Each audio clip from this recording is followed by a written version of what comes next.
নমস্কার বন্ধুরা, কেমন আছো সবাই? আশা করি ভালোই আছো। আজ আমি তোমাদের কাছে রেসিপি শেয়ার করব। সেই রেসিপিটা চিংড়ি মাছ দিয়ে। আমি প্রথমে চিংড়িগুলোকে বেছে ভালো করে ধুয়ে নিয়েছি। এখন আমি বাটার জন্য একটা মিক্সি বোল নিলাম। সেই মিক্সি বোলের মধ্যে আমি চিংড়িগুলো দিয়ে দিলাম, তার সাথে দিয়ে দিলাম কয়েকটা গোটা কাঁচা লঙ্কা আর 1 ইঞ্চি পরিমাণ আদা টুকরো করে দিয়েছি। এখন একসাথে চিংড়িগুলোকে বেটে নেব। চিংড়িগুলো বাটা হয়ে গেছে। এখন আমি বাটা চিংড়ির মধ্যে দিয়ে দেব চালের গুঁড়া আর অল্প আটা আর হলুদ গুঁড়ো আর নুন দিয়ে ভালো করে মিশিয়ে নেব। ভালো করে মেশাতে হবে। মেশানো হয়ে গেছে। এখন আমি একটা কড়াই বসিয়ে দিলাম। কড়াইটাও গরম হয়ে গেছে। এখন আমি তেল দিয়ে দিলাম। আমি হাতের সাহায্যে বড়াগুলো করব, চামচ দিয়ে দেওয়া যাবে না। আমি গোল গোল শেপে বড়াগুলো করছি। বন্ধুরা, তোমরা চাইলে চ্যাপ্টা সাইজ বা লম্বা সাইজও করতে পারো। আমার গোল শেপটা ভালো লাগে, তাই আমি গোল শেপ দিয়ে দিয়েছি। আর বন্ধুরা, বড়াগুলো লো ফ্লেমে করতে হবে, একটু ধৈর্য ধরে, না হয় উপর দিক হয়ে যাবে আর ভিতর দিক কাঁচা থাকবে। রেসিপি ভালো হবে না, খেতেও সুন্দর হবে না। একটু ধৈর্য ধরে করতে হবে। আমি এক এক করে বড়াগুলো দিয়ে দিলাম। বড়াগুলোর একদিক হয়ে গেছে। এখন আমি উল্টিয়ে নেব।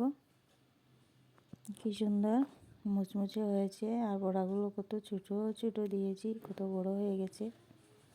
এখন আমি বড়াগুলো নামিয়ে নেব। সেই কড়াইতে আবার আমি কিছু পরিমাণ তেল দিয়ে দিলাম। তেল দিয়ে আমি আলুগুলো ভাজার জন্য সেই তেলে ছেড়ে দিয়েছি।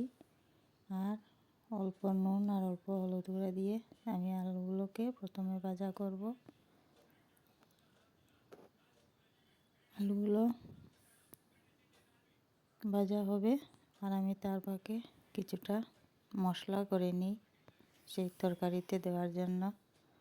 আমি একটা মিক্সি বোলে নিয়ে নিলাম কয়েকটা গোলমরিচ আর গোটা জিরে, পানমুড়ি, শুকনো লঙ্কা, কাঁচা লঙ্কা, আদা সবগুলো একসাথে দিয়ে আমি বেটে নেব। আর মশলাগুলো বাটা হয়ে গেছে। আর এদিকে আমি আলুটাও ভাজা হয়ে গেছে। আলুটা নামিয়ে নিলাম। এই কড়াইয়ের মধ্যে আমি আবার তেল দিয়ে দিলাম, সাথে দুটো শুকনো লঙ্কা, গোটা জিরে, দারচিনি, লবঙ্গ, এলাচ, তেজপাতা।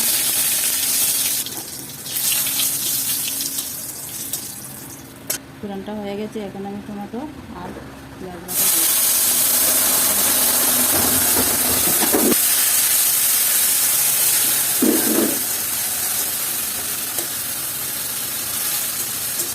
এখন আমি দিয়ে দিলাম বাটা মশলাগুলো। দিয়ে দিলাম হলুদ গুঁড়ো আর লবণ দিয়ে ভালো করে মশলাটাকে কষিয়ে নেব। ভালো করে কষাতে হবে।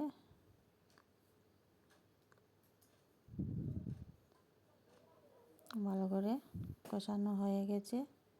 এখন আমি ভেজে রাখা আলুগুলো দিয়ে দেব। আলুগুলো দিয়েও আবার ভালো করে কষিয়ে নেব। বন্ধুরা, আমার এই রেসিপিটা যদি ভালো লাগে আমার চ্যানেলটাকে সাবস্ক্রাইব করবে।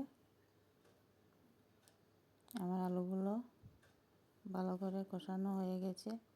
এখন আমি সেই মশলার বোলটা ধুয়ে জল দিয়ে দেব। সেই জলে হবে না, আরও কিছু পরিমাণ জল দিতে হবে, কারণ চিংড়ি বড়া জলটা চুষে নেবে। একটু বেশি করে ঝোল দিতে হবে। জলটা দিয়ে দিলাম। জলটা গরম হয়ে গেছে। এখন আমি দিয়ে দেব চিংড়ি বড়াগুলো দিয়ে ঢেকে রাখবো আলু আর বড়াগুলো সিদ্ধ হওয়ার জন্য।